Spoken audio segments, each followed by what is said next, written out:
IPU set के form आ ही चुके हैं, आप लोग जानते भी होंगे। इधर नीट की काफ़ी अपडेट्स थी तो मैंने उस पर वीडियो बनाया। अब फिलहाल आईपीयू सेट की बारी आ गई है। आईपीयू सेट के बारे में जानना भी आपके लिए ज़रूरी है।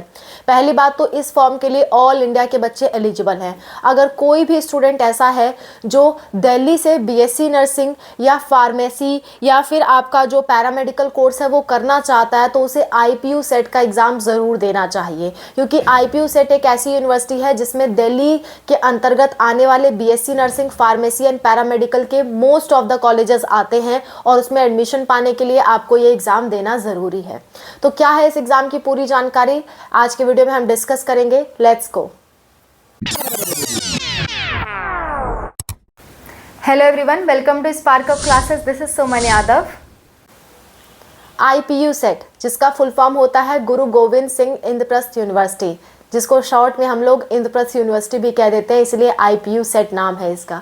ठीक है, सो आईपीयू सेट का जो एग्ज़ाम है उस एग्ज़ाम का पैटर्न पहले समझ लो। बिल्कुल नीट की तरह आपका एग्ज़ाम है।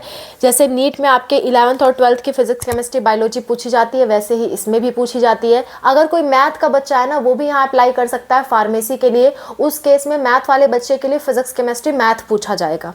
ठीक है, अगर कोई फार्मेसी के लिए मैथ का बच्चा है, अप्लाई करना चाहता है तो उसको फिजिक्स, केमिस्ट्री, मैथ पूछा जाएगा, और बाकी बच्चों के लिए फिजिक्स, केमिस्ट्री, बायोलॉजी। अगर कोई पीसीएमबी का है तो वो उसका सिलेक्शन है वो किस में एग्जाम देना चाहता है।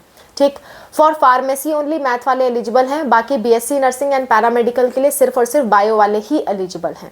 अब आप कहोगे मैम पैरामेडिकल के कौन कौन से कोर्सेज आते हैं इसके अंदर, तो मैं आपको बता दूं, बीएमएलटी, बीपीटी, बीपीओ, बीएमआरआईटी, बीएसएलपी, बीओटीटी, ये सारे कोर्स इसके अंतर्गत आते हैं। ठीक है, और फार्मेसी में बी फार्मा, डी फार्मा, ये सब आता है। डी फार्मा के लिए आपको कोई एग्ज़ाम नहीं देना होता है, खाली फॉर्म भरना होता है। फॉर्म तो भरना ही पड़ेगा, फॉर्म आपको भरना पड़ेगा, लेकिन एग्ज़ाम नहीं देना पड़ेगा। आपके 12th के मेरिट के बेस पे यहाँ पे एडमिशन होता है। और बी फार्मा के लिए आपको फॉर्म भी भरना पड़ेगा, एग्ज़ाम भी देना पड़ेगा। एग्ज़ाम का पैटर्न बता देती हूँ। 100 क्वेश्चन आएंगे, एक क्वेश्चन 4 नंबर का होगा, यानी कि 400 मार्क्स। Total 100 question, 400 marks. और अगर आप कुछ गलत करते हो तो आपकी नेगेटिव मार्किंग भी है, -1 की नेगेटिव मार्किंग है। ठीक है, और ये जो पेपर होने वाला है ये आपका सिर्फ और सिर्फ इंग्लिश मीडियम में होगा, हिंदी मीडियम में नहीं कंडक्ट कराया जाएगा। आईपीयू के अंतर्गत अगर आप BSc nursing, paramedical and pharmacy करना चाहते हो तो आपको इंग्लिश मीडियम में ही पेपर देना होगा, हिंदी में पेपर आपका नहीं आएगा। ठीक, फॉर्म की डेट बता देती हूँ। 1 फरवरी से 31 मार्च तक इसकी डेट है। फॉर्म की फ़ीस 2500 रुपये है, चाहे आप जिस भी कैटेगरी से बिलोंग कर रहे हो 2500 रुपये आपको देने पड़ेंगे। और इसमें ऑल इंडिया के बच्चे एलिजिबल हैं, खासकर अगर कोई दिल्ली का स्टूडेंट है तो उसके लिए यहाँ पे कोटा रहता है। ठीक है, आगे बढ़ते हैं। बात आती है बीएससी नर्सिंग की।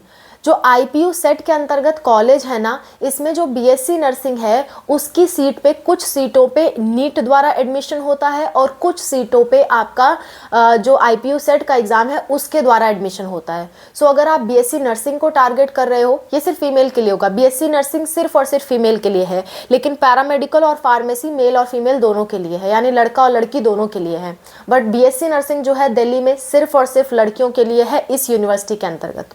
ठीक, अच्छा, सो बीएससी नर्सिंग अगर आप करना चाहते हो तो आप नीट का भी एग्ज़ाम दे सकते हो, आईपीयू सेट का भी दे सकते हो, आपकी मर्जी। आप चाहो तो दोनों का एग्ज़ाम दे दो, आपका जिसमें भी अच्छा मार्क्स आएगा उस बेसिस पे आपका एडमिशन हो जाएगा। ठीक है, सो मैंने आपको ऑप्शन बता दिया, अब आपकी मर्जी है आपको क्या करना है। लेकिन किसी को अगर पैरामेडिकल और फार्मेसी का कोर्स करना है तो उसको नीट देने की ज़रूरत नहीं है, उसको सिर्फ और सिर्फ आईपीयू सेट का एग्ज़ाम देने की ज़रूरत है। जो भी कॉलेज इसके अंतर्गत आते हैं उनकी बात मैं कर रही हूँ। एग्जाम्पल के तौर पर मैं आपको बता दूँ तो इसमें आता है होली फैमिली हॉस्पिटल, वीएमएमसी आता है यहाँ पे, सफदरजंग हॉस्पिटल जिसे आप जानते हो, राजीव गांधी कैरियर इंस्टीट्यूट आता है, centre of excellence of pharmaceutical science आता है यहाँ पे।